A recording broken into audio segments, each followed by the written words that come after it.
proses izin yang disertai dengan gratifikasi pemberian. Oh iya iya ya, artinya ini apartemen.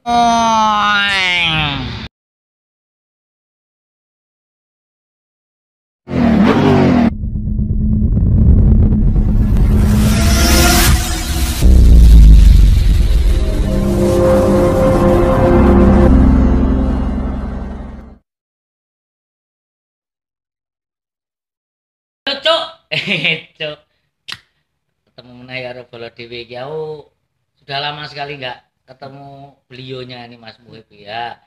Santai tok liwat ae lho pokoke. Nah, kesempatan sore ini Ganggu artis. aku pengen ngobrol sama Muhib ini Bolo yang selalu ngasih nasihat juga ini, ketua-ketua Islamik yang ngajari aku mukotimah nggak apal-apal. Muhib, kemarin kan nganu to Bung, rame-rame apa Soal apa? soal Haryadi. tertangkapnya ex wali kota, inisialnya di pause dulu aja nih. Sorry ya, dilanjut ya. Tadi karena ini cuman apa podcast receh ya, ora podcast sih, lebih pada ngobrol santai mengayo Bolo. eh Melanjutkan tadi Bung Muhib, Mas Muhib, Gus Muhib, Yai Muhib, tentang tertangkapnya wali kota Jogja setelah 10 tahun 2 periode menjabat wali kota Jogja, periode 2012, 2017, 2017, 2022 berakhir selang seminggu kecokok KPK dengan kalau menurut berita 20 OTT $27.000. Itu nek Amerika. Itu nek ditukok itu sekitar 300 juta, nek ditukok nol lem sak kecamatan kelet kabeh. Dikoke kerupuk itu tak truk ya.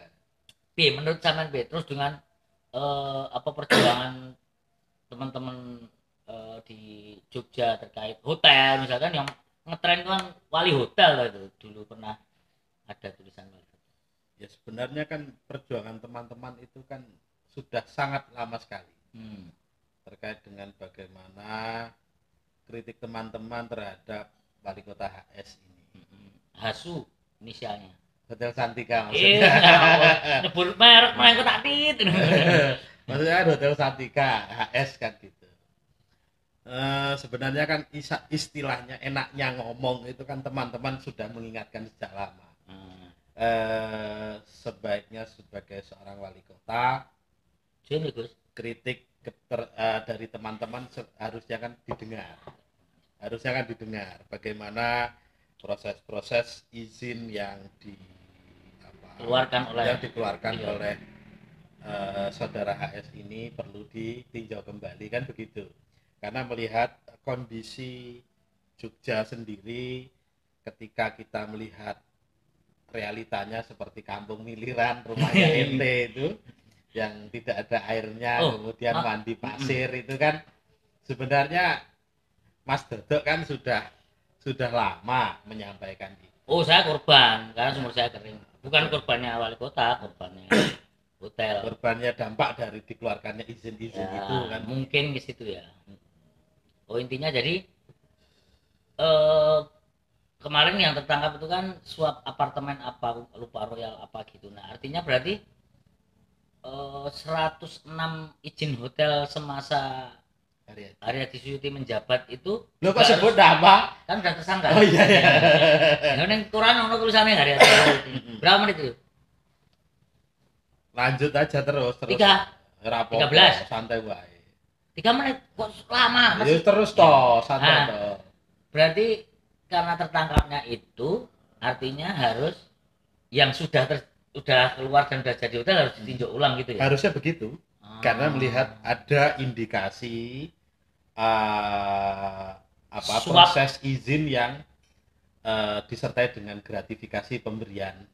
Oh iya iya ya, artinya ini apartemen yang setelah kan moratorium ya hotel ya. Jadi terus keluar perda tentang rusun yang sama lah, rusun ya apartemennya aja ada suap, berarti yang selama ini 106 hotel juga harus bisa jadi ditengarai karena ada kejadian itu gitu ya. Gitu loh. Berarti kan proses-proses bagaimana mengajukan izin ini kan perlu ditinjau kembali juga. Otomatis penyidik juga harus flashback ke belakang. Apakah proses-proses ini juga mulus-mulus saja sesuai dengan prosedur? Karena beberapa tempat ketika moratorium itu juga masih berdiri. Ini kan ada indikasi bahwa saudara HS mengeluarkan izin ini tanpa mengacu pada moratorium. Kan begitu. Kan ngene, Gus. Loh, lah piye? Moratorium itu kan moratorium izin hotel. Ya. Kalau apartemen kan belum di moratorium. Yo ora ngono, artinya antara hotel dengan apartemen itu hanya beda penyebutan saja, tapi kan ngawur enggak lah. Yo perdanya kan beda. Ya betul, perdanya berbeda, akan tetapi ketika melihat substansinya kan sama. Bukan aku yang ngomong dong. Bangunan itu berdiri, kemudian itu kan juga menggunakan space, otomatis bagaimana juga, dengan lingkungan, dengan warga sekitar gitu ya. Menurut yang sudah bergejolak selama ini, kayak di film Belakang Hotel itu ya sudah diceritakan dampak ini itu. Aku sih sebenarnya film di Belakang Hotel enggak ngelihat dalam-dalam sih, ya lihat sih rekaman orang mandi pasir. Berarti cuma melihat yang asli mandi pasir negara itu loh, sama ngencingi depan wali kota itu. Tapi kalau ngelihat apa runtutannya arep merunut langkah-langkahnya, kencing itu ternyata manjur betul, Gus. Iya. Berarti uyuh mandi ya. Berarti kencingi langsung pandemi selesai, jabatan selesai, OTT kena tangkap tangan. Yuk sampean kapan wani nguyuh ning alun-alun lor? Yo, kan lagi dibangun, lagi gitu di ya. apa?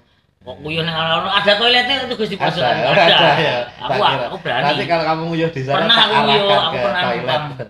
Iya, pernah nguyuh di sekitaran alun-alun juga. Ya semoga aja nanti penyidik KPK tidak hanya melihat izin yang terakhir ya kan, tetapi tidak hanya mendalami kasus ini saja ya. Tapi kan juga pendalaman kasusnya harus berani mendalami kasus-kasus yang sudah terjadi. Karena sebenarnya keterlibatan HS ini dalam proses pengeluaran izin kan sebenarnya juga sudah berkali-kali diperingatkan sebelumnya. Kasus apa itu katanya juga HS terlibat katanya ya. Itu nggak tahu, tapi kalau mengikuti berita pernah ada suap proyek saluran air hujan. Nah, itu kayaknya sebelum pandemi, Gus. Iya. Pas divonis putusannya pas itu jaksa-jaksa yang kena itu, tapi kayaknya baca sekilas ya, tapi itu yang ini. Tapi aku nggak tahu kan, ini suap ini kan kalau ngelihat yang tertangkap kan struktural, Gus. Iya. Jadi ada wali kota, ada kadis kalau tidak salah ya, maaf dikoreksi kalau salah. Kadis penanaman modal, perizinan dan penanaman modal dan PU. Bukannya perizinan bukan di bawah PU ya? Enggak. Oke. Di bawah dan kadis PU. Artinya ini ada ajudan juga ya, ada ini. Artinya wali kota ke bawah. Sampai ini kan ibaratnya kayak bawahannya wali kota. Itu cuma ke bawah ya, Gus? Ya enggak tahu. Enggak, maksudnya. Lah biasanya kan juga setoran ke atas. Lah, artinya berarti hanya KPK yang harusnya bisa mengungkap apakah itu hanya Pak ex wali kota ini ke bawah atau kemana-mana nggak tahu ya. Iya. Misalnya ke tempat lain lah. Gitu. Iya, ya kuncinya kan ada di saudara tersangka. Ketika sudah tersangka, otomatis kan KPK punya alat bukti untuk masuk penyelidikan selanjutnya. Iya, pengembangan ya. Pengembangan itu wajib, yang wajib itu ya. Oke. Hari iki suwe le jabat 3 periode. 2 papat. 1 wakil, 2 wali kota. Ya. Kan gitu. Suwe aja kuwi iki. Iya, itu nek jalan kira-kira sini sampai mana, Gus? Ayo lumayan. Keliling Indonesia itu. Gitu ya. Itu kan juga ada kasus, dan juga mungkin kasus-kasus yang agak gede ya, misalnya kayak bukan agak gede, kasus lain kayak Mandala Krida, kita juga pernah dengar kabarnya kan menyangkut pejabat-pejabat di provinsi juga, atau itu juga harusnya dilanjutkan juga ya. Berarti PR-nya banyak ya KPK ini. Berarti kasus kemarin itu menurut sampean awalan atau akhiran Nabi? Wah, iki terus udah selesai gitu. Ya. Oh, wali kota Jogja ketangkap selesai. Itu atau gimana? Ya. Tadi jelas yang sepanjang kepemimpinannya dia tengok ke belakang izin-izin hotel sebelumnya. Nah, terus ini merupakan awalan apa akhiran atau justru malah awalan? Ya awalan no. Woy, Karena baru pertama kali ini kepala daerah di Jogja tertangkap. Berarti tangkap tangan gitu loh.